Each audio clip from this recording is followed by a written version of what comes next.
The other day, I sat down and looked at the list of Pokemon introduced to the games in Generation 3. It turns out I am getting very close in Emerald version to beating the game with every single fully evolved Pokemon that was introduced in these games. The Pokemon I have left to complete are Beautyfly, Dustox, Masquerain, Plusle, Minun, Volbeat, Illumise, Swalot, Grumpig, Cacturne, Whiscash, Castform, Walrein, Groudon, Kyogre, and Deoxys, with 2 additional Pokemon, Azumarill and Wobbuffet, which are technically evolutions of baby Pokemon that were introduced in Generation 3. For October, which on my channel is Halloween month, I wanted to choose Pokemon from this batch that are either Bug, Dark, Poison, or Ghost types. Obviously, there are no Ghost type Pokemon left over, so I went with Cacturne today since it's a Dark type, and I don't really think that it pairs particularly well with any of these other Pokemon for a versus video. It's also a grass type, and unfortunately in Pokemon Emerald, these Pokemon tend to not perform particularly well. But Cacturne does have a lot going for it. It's got a medium slow growth rate, which is fantastic for solo challenges, and its base stats are actually really well distributed. 70 HP, 115 attack and special attack, 60 defense and special defense, and 55 speed. But do remember, Pokemon Emerald is a very slow game. 55 base speed is likely going to be enough for the entire game to outspeed most significant threats. The only Pokemon right now that I can think of that I might be worried about is Drake's Salamence with 132 speed, but Cacturne likely will outspeed it since I'm going to be over-leveled by that section of the game. Its move pool is also quite good, although its starting set is not amazing. It gets Poison Sting, Leer, Absorb, and Growth. This is its secret weapon. Throughout the entire run, I am going to have the option of boosting my special attack, and for that reason I've gone with a Rash Nature, increasing my special attack and decreasing my special defense. One thing about Growth to remember is that from Generation 2 until the end of Generation 4, it is in its worst possible form. In Generation 1, Growth increases the user's special stat by 1 stage. Because of this, it is useful both offensively and defensively. Plus, it can trigger the badge boost glitch to increase your attack, defense, and speed stats. Starting in Generation 2, it only affects your special attack stat, but then starting in Generation 5, it also increases the user's physical attack by 1 stage, plus whenever harsh sunlight is around, Growth increases both attack and special attack by 2 stages. So even though this move is going to be fantastic for today's solo run, it's in its worst state. I think Cacturne is going to be one Pokemon that's really fun to play in Generation 5. After all, I have heard through the grapevine and a little bit of research I'm doing behind the scenes that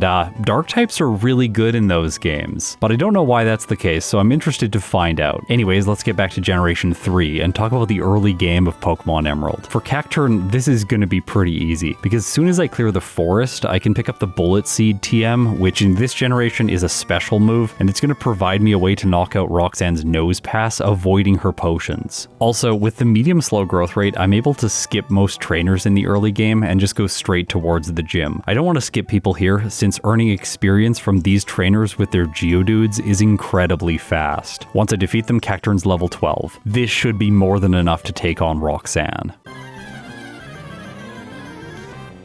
I assume that I'm going to be able to one-shot both of her Geodude, but taking 1 turn to set up with Growth here isn't the worst idea in the world, to increase damage against the Nose Pass later into the fight. Also, getting hit by Rock Tomb from the Geodude is an advantage for me, because then my speed drops to 14, which is faster than both Geodude, but slower than the Nose Pass, so her ace is no longer going to use its best move. I love that the AI views Rock Tomb as a speed control move in this game. It's so abusable. From here, Absorb simply one-shots both Geodude, and I gain back all of the health I lost from tanking the Rock Tomb. Now, time for the Nose Pass. I have +1 special attack, a Rash Nature, and a ridiculously high base special attack, so Bullet Seed is doing tons of damage, and as a bonus, on my 3rd hit, it gets a crit, knocking out the Nose Pass in only 1 turn. Roxanne was trivial, and with her defeated, I earned myself the Stone Badge and a 10% boost to my attack stat, which after my Nature boost makes it even with my special attack. And over the next section of the game, I am going to start using physical moves, although right now Poison Sting isn't really useful. In almost every case, Absorb and Bullet Seed are just the better option, even if they're resisted. Plus, inside of Petalburg Woods, which I have to backtrack through anyways, I can pick up the Miracle Seed, which increases the damage of grass-type moves by 10%. Type-based held items are also in their weakest form from Generation 2 to Generation 3 because starting in Generation 4, they boost moves by 20%. This is another reason that Cacturne is likely going to perform better in later generations. Okay, Dewford Island is next, and all I'm going to do here is drop off the letter to Stephen Stone and then immediately make my way towards Slateport Beach. Fighting Brawly with dark types never really makes sense, especially a dark type that's a grass type, and I got by Roxanne at a low level. If I had to overgrind for her, maybe I could have taken on Brawly and got lucky with Growth and Absorb plus Bullet Seed, but that's not going to be the case for this playthrough. One reason to fight Brawly early would be if the Pokemon gets access to the bulk up TM, but Cacturne doesn't. Through TM and HM, it doesn't really get access to any coverage, mostly just grass moves and normal moves, with the exception of Sandstorm. It gets some really good tutor moves, specifically Swords Dance and Thunder Punch. However, both of these aren't available in solo challenges since you need to get them in the Battle Frontier with BP. Just so that I have access to some coverage moves, especially a move that is going to be useful against Stephen Stone at the very end of the game, I have given Cacturne Hidden Power Fire.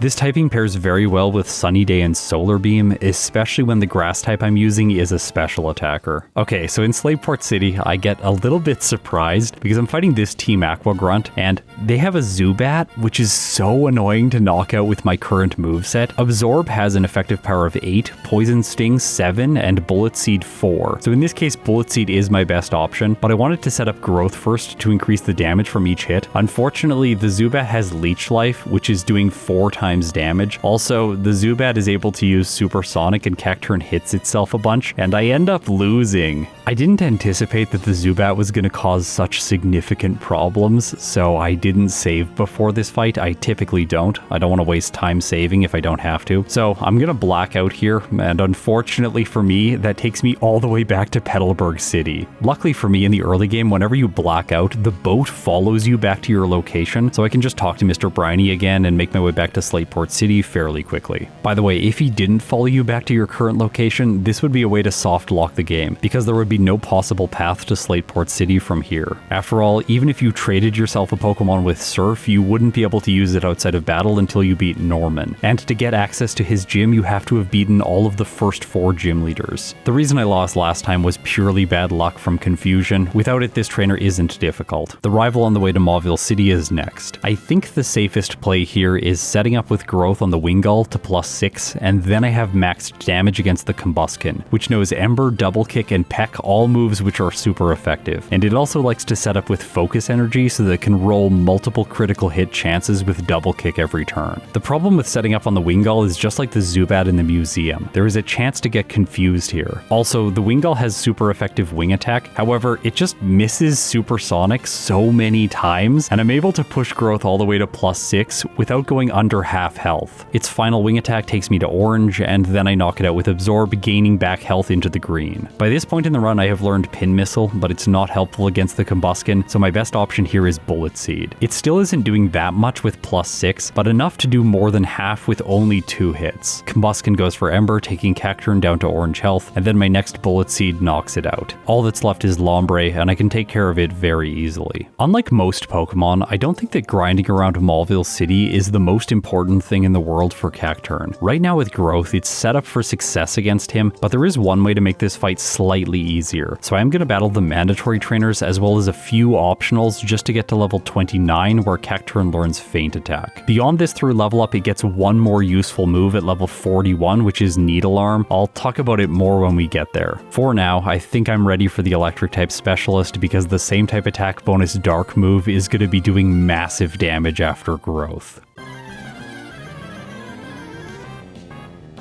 During this fight, I want to talk about how to abuse the AI against Wattson when you have a setup move. I can knock out the Voltorb right away. This is to avoid Spark on as many turns as possible because I don't want to burn my Cherry Berry here. Instead, I want to make it to the Electrike, which loves to use either Leer or Howl whenever your Pokemon is using setup moves. Sometimes it just gets locked into its own setup and you can make it all the way to +6 without it ever attacking you. Today, unfortunately, that's not the case. It is using some quick attacks, but they're doing such little damage that I don't really care. I go all the way to +6 anyways, and then I can just use Absorb to avoid its static and heal all of my lost health. Wattson sends in Magneton next. Now, with +6, even though Feint Attack is resisted, I still one-shot his Steel type. I don't think I needed the Cherry Berry during this fight. I could have run the Black Glasses, which is available in the Rust Turf Tunnel. Anyways, it doesn't matter. I'm moving on to the Manectric. It just sets up with Howl, and then I use Feint Attack one-shotting. This might have been the easiest Wattson of all time. I won with full health and I didn't even get paralyzed.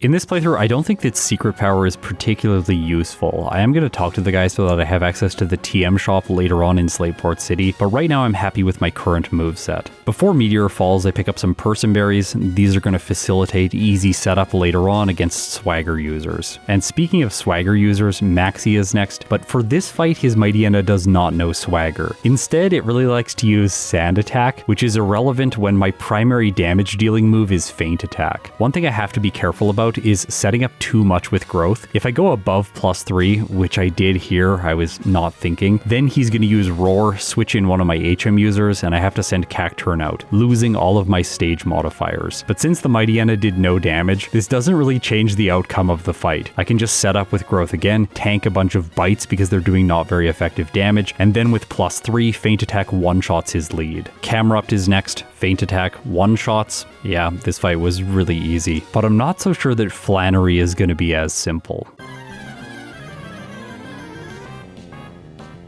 With most Pokemon that can set up against her, it's pretty easy because the Numel is an ineffective lead. Unfortunately, with a grass type, this isn't really true since Numel can still set up with Sunny Day and use Overheat. If only Growth also boosted my special defense. Still, I think the best path for victory here is set up with Growth and then use Feint Attack to sweep her Pokemon. I'm not sure what level of setup is required to get one-hits on everything. I definitely need to one-shot the Torkoal unless I'm going to rely on a miss from Overheat, which I don't want to do. One thing I should mention here about later generation games is that Feint Attack becomes physical starting in Generation 4, so it no longer pairs as well with Growth, which potentially could make Cacturne play much worse in later generation games, so maybe my hypothesis from the beginning of the game isn't true. Maybe Generation 3 is the perfect game for Cacturne to excel within. But this fight isn't a good example of that, because after hitting me with a Magnitude 8, which got a critical hit, the Numel goes for Sunny Day, followed by Overheat, and finishes off Cacturne. I was only able to get to +3 in this battle. I tried again. Numel rolls Magnitude 10, luckily not getting a critical hit. I continue my growth setup. Numel goes for Sunny Day, and then uses Overheat, finishing me again. So, am I only able to get to +2 against the Numel? It seems like that's what's happening here. Although, in the next fight, he goes for Takedown, followed by Magnitude, which rolls Magnitude 8. It's getting really good damage with these. And then it chooses Overheat, which takes me to 3 hit points. So the fact that it didn't go for Sunny Day allowed Cacturne to survive. Now Numel's a ground type, so maybe I can use Absorb, finish it off, and gain back some of my health. This works out. Camerupt comes in next, and I decided that Absorb wouldn't do enough damage, so I went for Feint Attack, and I get a critical hit one-shotting. Slugma follows, of course it's a one-hit, and that leads to her Torkoal. So, will I be able to do enough damage with Feint Attack on +3? The answer is yes. Her ace goes down, and Flannery is defeated. With her out of the way, I make one of my most frequent mistakes in Pokemon Emerald. I backtrack through the center of the map now, and here I realize that I have not yet beaten Brawly, so I've got to go all the way back to Slateport City to catch the ferry. Luckily, my last Pokemon Center waypoint is in Mauville City, so I can simply teleport there with Abra and then head south. Even though Brawly's Pokemon resist Dark-type moves, I have the Black Glasses, and I am so ridiculously over-leveled by this point that with Feint Attack, I can still one-shot all of his team members. With him finished off, I can take the ferry one last time back to Petalburg City, and then I'm ready to face Norman. I was expecting this fight to be fairly easy. Number 1, the Spinda is not an incredible threat at the beginning of the battle, giving me time to set up with growth. Also, if it confuses me, I'm less worried about this since I'm not boosting my attack, I'm increasing my special attack. And speaking of special attack, it is the better stat to hit the slacking with because then counter is completely useless. Unfortunately for me and Cacturne, I underestimated the potency of Spinda's confusion, and in this case, Norman's lead knocks me out. I only get set up to +2. I figured that this was just really bad luck, so I tried again immediately. If I can set up growth, then I can use absorb to gain back my health on the Spinda. This ends up working out for me, and I time out one of his healing items, allowing me to squeeze in 2 more growths and then use absorb, finishing the Spinda. At this point I have green health left over for the slacking. Unfortunately though, my speed stat is not ideal for this fight. Right now it's 63. The Vigoroth has 66, the Linoon has 69, nice, and the slacking has 68.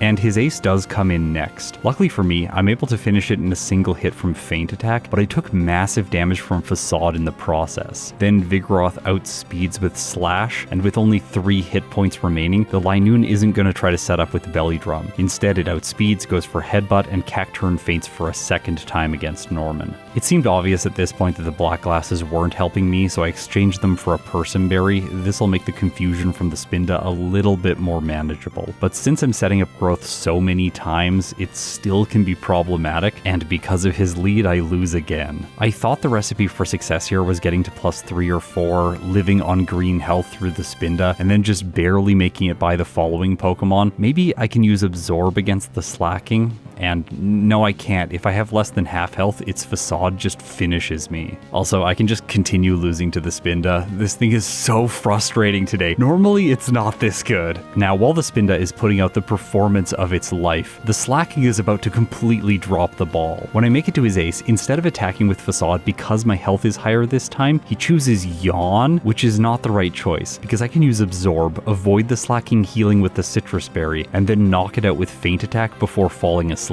I'm at the mercy of RNG now. I need to wake up before the Vigoroth does massive damage, and it's doing an okay amount every turn with facade. Luckily for me though, I wake up in time, but I have orange health left over for the Linoon. I wasn't sure if this was going to make it prioritize one of its normal type moves, but luckily for me, it goes for belly drum. Because of that, I'm able to secure victory. Following Norman, I went back to Slateport City to buy myself the Hidden Power TM. I should have done this when backtracking to Brawley, I just forgot. It makes sense to teach this fire type move to Cacturne right now for better coverage. I have feint attack, hidden power fire, and bullet seed, all special moves, which pair very well with growth. Okay, time for a couple rival battles. Heading to Fortree City is the 3rd one in the playthrough. This is the last mandatory battle against him in the entire playthrough, and he is really bad in this fight. I very rarely struggle here. In a lot of Emerald playthroughs, I don't even save before this fight. Now the Combusken does have super effective moves, but I don't care, it just goes for sand attack and I 2-shot with feint attack. I make my way to Lily Cove City next. I like to establish this fly point whenever I have Abra as a part of my team, and that's how I'm playing these Pokemon Emeralds now that I've allowed that HM user to be caught in every playthrough. There's an optional rival battle here, and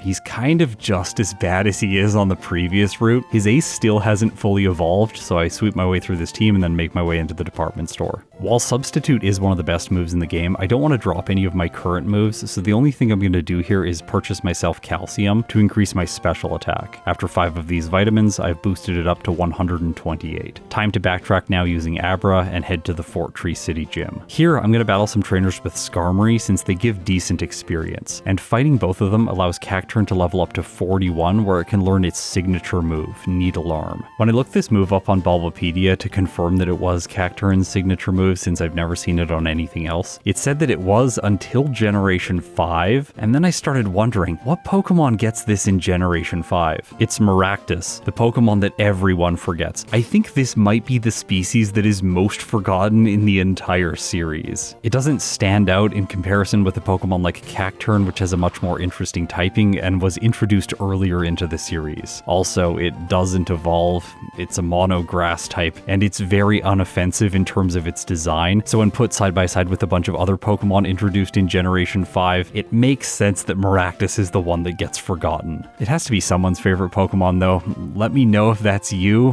One of you has to be out there, right? Anyway, back to Needlearm. It is essentially a grass type headbutt, so it's getting the same type attack bonus and has an effective power of 90 at this point in the run. Although it's not going to be very useful against the next gym leader since she's a flying type specialist.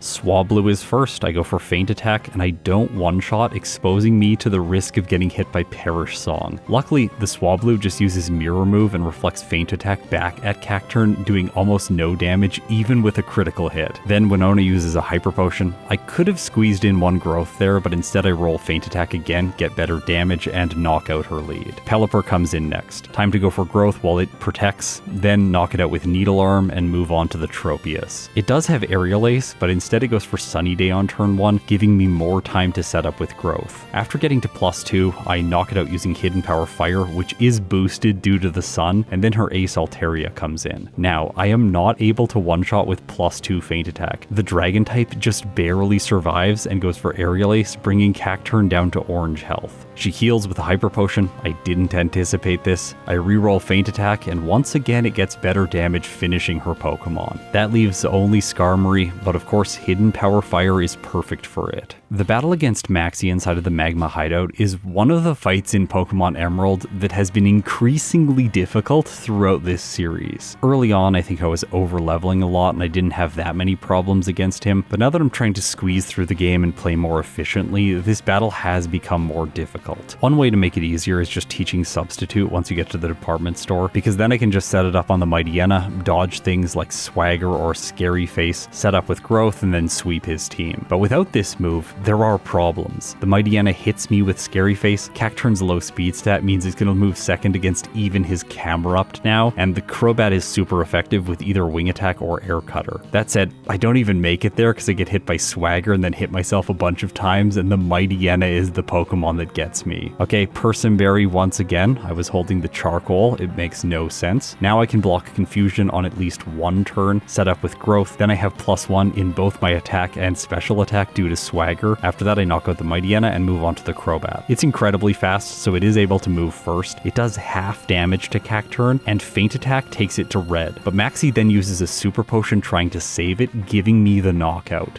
But I'm not through yet because the Camerupt comes in and survives Feint Attack. But it uses Takedown. It actually doesn't have any fire type moves here. Because of that, I'm able to knock it out on the next turn. Mat's easy, and then I'm free of this section of the game. I can do a bunch of optional training over to Pacifidlog Town and pick up a ton of rare candies. Inside the Moss Deep City gym, I always make sure that I have just leveled up. So I fight an optional trainer to ensure that this happens. Cacturne gets to level 48, and then I burn 10 rare candies, bringing it up to 58 before trying Tate and Liza. As a dark type, this fight is typically extremely easy, but as a grass type, there are some additional risks. For example, the Solrock can set up with Sunny Day and then use Flamethrower, but that's not really a realistic risk in this case, since I'm able to one-shot the Xatu on turn 1. The Claydol is using Earthquake, which is doing almost no damage, so I can focus down the Solrock next, which goes down to 1 hit because it has low special defense. I thought that maybe the Lunatone would survive a Feint Attack, but no, I just get a critical hit and it faints as well. Claydol continues using Earthquake because it is resisted, but it still does more damage when compared with Ancient Power. Feint Attack can also one-shot it, so this fight was completely trivial at level 58. Maybe if I did it at 48, I would have struggled not getting one-shots, but still, even then, I think it would have been easy. The multi-battle in the Space Center against Maxie and Tabitha is sometimes an issue if you don't have access to Substitute, but that isn't the case today with Cacturne. I breeze my way through this one, as well as the following Archie battle. That leads to the confrontation between the legendary Pokemon in Sutopolis City, and with the plotline cleared, I now have to go up against Juan, who is going to be completely trivial.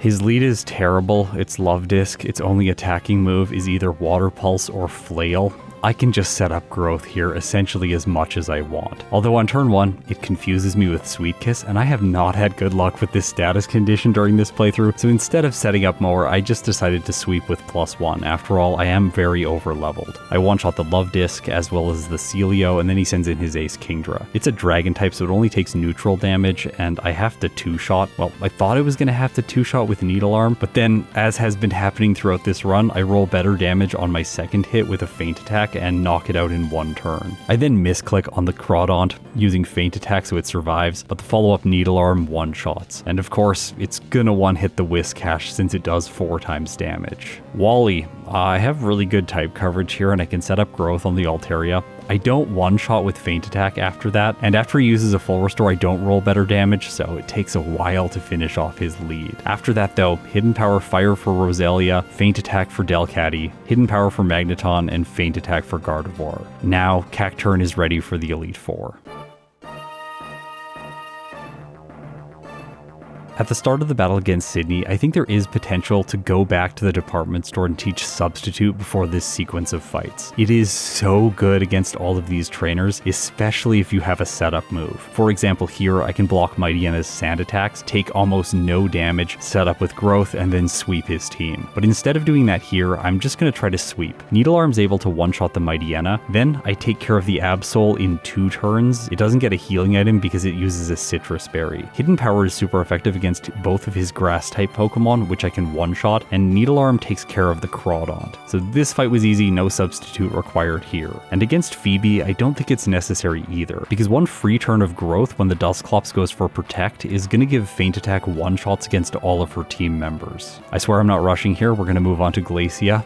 This one is also easy, she's going to set up Hail on turn 1, giving me 1 free growth, and from there I have Needle Arm for all of her water types and Hidden Power for her mono ice types. Drake is where things get a little bit more complicated for Cacturne. His lead is Shelgon, and it likes to use Rock Tomb to lower my speed. Also, I am not faster than the Flygon or the Salamence, which is unfortunate because both of them have Flamethrower. The Shelgon luckily goes for Protect, giving me 1 turn of free setup, and I one-shot using Feint Attack. But then Drake sends in Flygon. Flamethrower does about half, and I one-shot with Feint Attack. Altaria comes in next, but my Feint Attack here with +1 can't knock it out in 1 turn. Giving it time to set up with Dragon Dance, outspeed, use Aerial Ace, bring Cacturne to red health, and then even though I knock it out, Salamence moves first and Flamethrower gets me. This is the first battle during the league that would have been easier with Substitute because setting it up against the Shelgon would have given me at least 1 more turn to set up with growth. But I can still make this fight a bit easier for my next attempt. I use some rare candies, bringing Cacturne up to level 66, and then I try again. I get lucky this time around because Shelgon goes for 2 Protects in a row, giving me 2 growths. Then I can one-shot the Altaria, avoiding damage from it, so I have more health left over for the Salamence. It still uses Flamethrower, and it does so much damage. However, Cacturne survives with 3 hit points, uses Feint Attack, and knocks out his ace. At this point, I was just praying that I was going to one-shot the Kingdra. Feint Attack does the most damage, I use it, and with +2, I'm able to get the job done. Time for Cacturne to face Wallace. Wailord is probably going to be alternating between either Rain Dance or Blizzard. It could miss the Ice type move, and Rain Dance is going to give me a free turn of setup with growth. So I decide to set up on turn 1. It uses Rain Dance, perfect. Then I try to squeeze in 1 more growth, assuming that I'll survive at least 1 Blizzard, but not if it gets a critical hit. So that's 1 unlucky loss. I try again. This time I'm not able to set up to +2 because it goes for Blizzard right away, doing more than half. Needle Arm one-shots on +1, and then my Lodic gets sent out. It has Ice Beam, so I need to one-shot, and I just barely don't with +1. So I'm going to need +2, or I'll have to roll better damage against the Milotic in my next fight. Luckily for me, Wailord misses Blizzard right away, then goes for Rain Dance, giving me +2 with growth easily. I even squeeze in a more risky 3rd growth, tank a hit hit from Blizzard and then start using Needle Arm. My Logic is now an easy one-shot. Tentacruel comes out, it does have Ice Beam, but it's also a one-shot with my higher special attack. Needle Arm continues its spree, one-shotting Ludicolo and Whiscash, leading to his final Pokemon, Gyarados. Okay, Intimidate doesn't matter here. Even though Needle Arm feels like it should be a physical move, it isn't in Generation 3, and with my special attack boosted, his final Pokemon faints in a single hit. Time to prepare for Steven's Stone. Leftovers, 2 more rare candies. I teach Substitute in the place of Needle Arm, and then replace Feint Attack with Attract. The only damage dealing move I'm going to have for this fight is Hidden Power Fire, but with Growth, I think that it's going to be enough.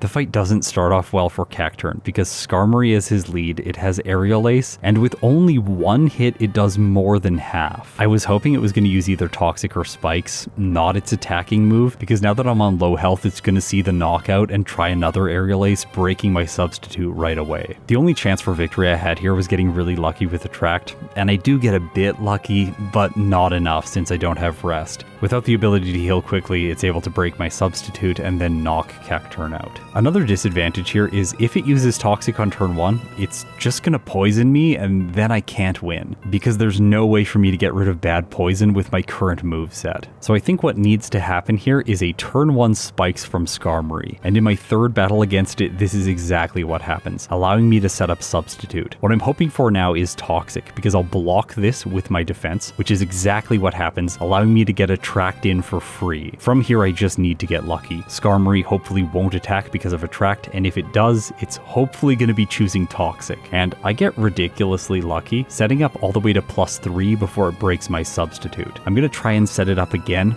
but it could poison me during this time. I just have to hope that Attract is going to come through, and it does. I continue my setup all the way to +6 without losing my Substitute, and then I knock out the Skarmory. With my defense intact, I'm now feeling really confident. I'm able to one-shot the Armaldo with Hidden Power Fire, but I have to two-shot the Claydol. I just barely don't have enough damage, wasting some time because Steven repeatedly heals it with full restores. Because of this, he is able to break my Substitute, although it doesn't matter because the Aggron is a one-shot, and while Cradily isn't, it can't do that much damage when attacking with Ancient Power. He gets stuck in another healing loop with full restores here, and then I move on to the Metagross. The question here is, can I survive a hit from it because it is faster and I've lost my Substitute? It goes for Meteor Mash, and I have to say, this looked awful. My health bar was depleting so quickly. However, Cacturne survives with 10 hit points, strikes with Hidden Power Fire, and Steven's Stone is defeated. In my first playthrough, I finished the game with a time of 1 hour, 25 minutes, and 58 seconds. With 13 resets, 1 blackout at level 71, with a game time of 5 hours and 12 minutes. This result is not that bad for a first playthrough with the grass type. At very least, it's confidence inspiring for my follow-up playthrough. In the early game, it doesn't really make sense to fight Roxanne at a lower level since the Geodude training inside of the gym is so quick and efficient. So starting Roxanne at level 12 and then going to level 13 during the fight is the thing that makes most sense. Next, I want to talk about Dewford Island and Brawly. Is it a good idea to skip him, even though we have access to Growth and Bullet Seed? Well, with everything in the early game, Cacturne would arrive at Brawly at level 15, leveling to 16 against the Metatite. Here are the damage ranges. They are really not good. I could potentially set up to make this easier, but when Karate Chop's base damage is 54% to 64%, I don't think it makes sense to fight him. Backtracking here before Norman is the safest way to play with dark types. Rival 2 is probably the most annoying part in this playthrough. I did overtrain slightly for this fight to get to level 23 to make the damage ranges a little bit better. In the end, what it comes down to here is setting up with Growth and just getting lucky against the Wingull. That said, training for this fight does make a little bit of sense in my mind because there is an advantage to going into Wattson at level 30 instead of level 29. Under the damage rounding threshold, I'm going to need 4 Growths in order to one-shot his Magneton using Feint Attack. But over the damage rounding threshold, I only need 3 turns of Growth. Then my minimum damage with Feint Attack is 102% damage. So I minimize the number of turns I need to set up, and in doing so, I speed things up just slightly in this fight, but I also de-risk. After all, there are things that can go wrong here, like getting paralyzed, but still, in the end, this is a pretty easy battle. And speaking of easy fights, the one against Flannery is actually so straightforward with Cacturne now that I know my damage ranges. The reason I lost here was just that I was trying to over set up with growth. At level 35, Cacturne only needs 2 turns of growth and then it can one-shot everything including the torque hole using feint attack. In order to make these damage ranges work, I do need to hold the black glasses, but there's no better held item. Okay, I really struggled against Norman last time around, and this is also a symptom of just not knowing my damage ranges with setup.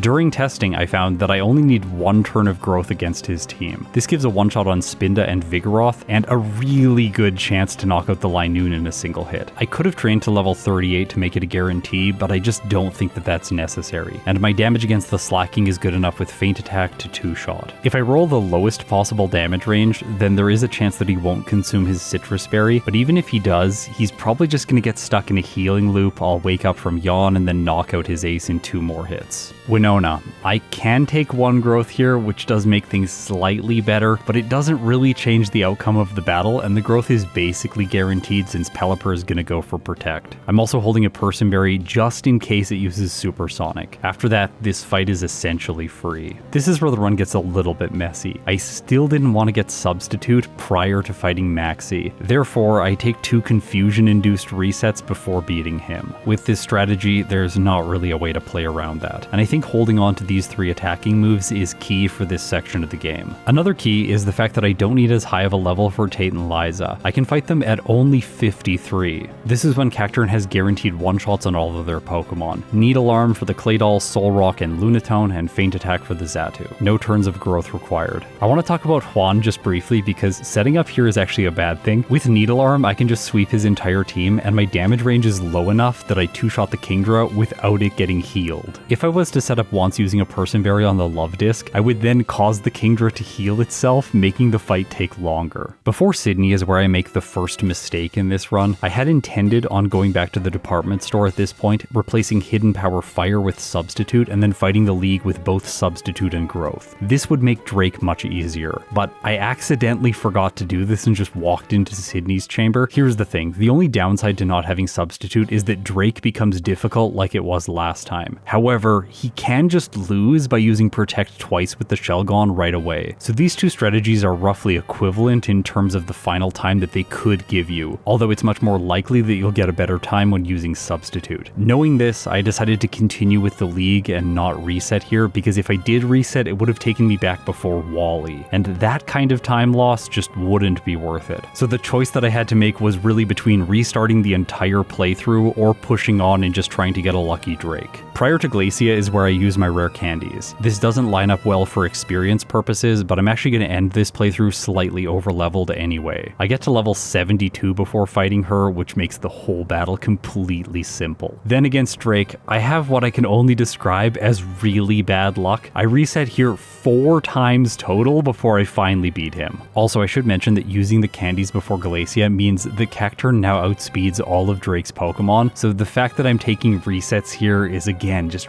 really unlucky. Wallace is the second fight where I need luck. I just have to not get knocked out by the Wailord at the beginning of the battle. Essentially, I'm waiting for it to use Rain Dance or not crit me with Blizzard, which again is what happens in the first battle against him. That's 2 for 2 in both of these playthroughs. Luckily for me, in the second battle I'm able to get to +2, and this is all I need for his team. So this route has less rare candies before Tate and Liza, and then delays the other rare candies until just before Glacia. This gets Cacturne to a slightly higher level by the end of the game. Now I'm 74 against Stevenstone, and this makes all the difference, because Cacturne is faster than all of his Pokemon. It's also worth noting in the department store, instead of buying Calcium, this time around I bought Carbos, and that's the reason for the big speed difference between these 2 playthroughs, even though the levels aren't so significantly different. The outspeed on the Skarmory means I'll never lose to a first turn Toxic, greatly increasing my chances of success. Now Skarmory always breaks my Substitute if it does go for Aerial Ace, but I found out with damage ranges that there are 2 different ways to play the Stevenstone fight. If Skarmory is unlucky, I can get through the remainder of the battle at only +3. This gives a 2-shot on the Claydol using Hidden Power Fire and a 2-shot on the Cradily using Hidden Power Fire. If both of those Pokemon attack Cacturne once, Claydol is going to do between 16 and 20% damage, and Cradily will do 25 to 30% with Ancient Power. Even after taking 25% damage with Substitute, and if I didn't have the leftovers, I would still be able to survive all of this damage. And then I have a guaranteed 1-hit on the Metagross. The other way to play the fight is just set up to +6 here at the beginning of the battle. This gives a 64.8% chance to one-shot both the Claydol and the Cradily, but if I just went up to level 75 over the next damage rounding threshold, both of these damage ranges become so much better. Although I just don't think that's necessary for Cacturne. My target level for this playthrough was 73, so I ended up slightly over leveling in this run. In this case, I get lucky against Steven, setting up to +6, and then I sweep his team. In my follow-up run, I got a time of 1 hour 18 minutes and 37 seconds. With 7 resets, 0 blackouts, I finished the game at level 75, with a game time of 4 hours and 52 minutes. Okay, let's go over to the tier list now. I do want to mention that this first playthrough tier list is so janky now. My skill has improved immensely since I did my initial playthroughs. Looking at Blaziken's result really proves that. I got a time of 2 hours and 35 minutes with it in my first run. Yeah, it should be around the 1 hour mark when playing this game. I was terrible when I started this series. That's why so many Pokemon are currently ranked in the S tier. But within this tier, there is some insight to be gleaned. Cacturne still performed quite well, getting the 4th overall spot. It's only behind Zangoose, Primeape, and Mightyena, and I think that shows us something. All 3 of those Pokemon that outrank it also had setup moves. Zangoose got Swords Dance, Primeape got Bulk Up, Mightyena got Howl, and Cacturne had Growth. Gorbis technically had Agility, but it's not the reason that it's this highly ranked. But the trend of setup moves continues because Linoone also got Belly Drum. From there, things are a little bit less centralized around setup moves, but I think at this point we're starting to see a trend. Anytime a Pokemon can increase its attacking stat, it's going to perform well in Pokemon Emerald. If it can't, then it's likely not going to be able to be the top of the pack in terms of first playthrough results. Okay, let's switch over to my second playthrough tier list where everything is much more appropriately ranked. As you can see, my follow-up playthrough time with Blaziken is 1 hour 5 minutes and 32 seconds. But this is not the best result the community has got. People like Ike the Killer have been faster than me with this Pokemon. And that is something I've been thinking about a lot in terms of Pokemon Emerald. This is one of the games that feels maybe the least intuitive for me to play as a player. I don't know why, I just don't feel like my skill is quite as good within Emerald version as it is in other games. I don't know if you can tell that from the videos, but I always feel like my skill is lagging behind in this game. I am still improving, of course, it just feels like it's at a slower rate. So where does Cacturne fit in with all of the other Pokemon for follow-up attempts? Well, its follow-up performance wasn't quite as good. It earns itself a B tier placement, which I think is appropriate. It's behind 2 normal types, Linoone and Exploud, both of which are really good. Absol gets access to Swords Dance, and then behind it there are 2 other grass types, Breloom as well as Sceptile. If we filter the results for dark types, you can see that I've only played 4 in Emerald version. Absol, Cacturne, Mightyena, and Sharpedo. They're mostly clustered around the middle of the tier list with slight bias towards the top end. That said, I think if I come back and play Absol again, it's definitely going to jump up to the A tier because it's quite a good Pokemon. And in the end, Cacturne just doesn't really measure up. However, if we switch over to grass type performance, that's where Cacturne truly excels. Because right now, it is the best Pokemon of this typing that I have played to date. I've only done 5, and it's really interesting to see how divided these Pokemon are. We have 3 in the B tier and 2 in the F tier, with nothing in the middle. So well done, Cacturne. At least for now, you're the best grass type that I've played in Pokemon Emerald. If you support me on Patreon or through YouTube memberships, thank you so much. It means the world to me. Now, if you've made it this far, you're incredible. I'll see you in my next video.